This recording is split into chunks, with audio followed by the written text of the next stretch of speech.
நம்ம சபையில் தான் நான் ஞானசம் எடுத்தேன். 17 வருஷம் ஆச்சு. அநேக போராட்டங்கள் எங்கள் வீட்டில் பயங்கர பிரச்சனை.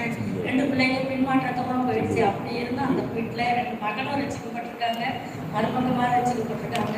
அந்த வீட்டில் இருந்தேன். ஆனால் பார்த்தீங்கன்னா ஒவ்வொரு நேரமும் நான் ஜெபிக்கிறதும் ஜெபம் பண்ணுறதும் பைபிள் வாசிக்கிறதும் தேவனோட இறக்கத்தினால தான்.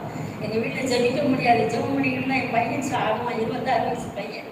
அந்த இடத்துல என்னை ஆண்டவர் கொண்டு போய் வச்சுருக்காங்க. அந்த இடத்துல எனக்கு ஒவ்வொரு நாளும் பார்த்தீங்கன்னா பிசாசு பிழிஞ்சு எடுக்க மாதிரி இருக்கும். ஆனால் ஆண்டவர் எனக்கு ஜெயம் கொடுத்துட்டு தான் இருந்தாங்க.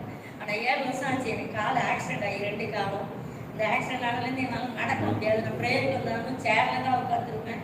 எந்திரிச்சு கட்டிலில் தான் உட்காந்து காய்கறி வெட்ட மீன் ஆகிடுது எல்லாமே கட்டிலில் உட்காந்து. ஆனால் ஆண்டவர் இந்த 2 நாள் ப்ரேயரில் நான் கீழே உட்காந்துருக்கேன், தரையில் படுத்திருக்கேன். எத்தனை நான் தரையில் தான் படுத்திருக்கேன்.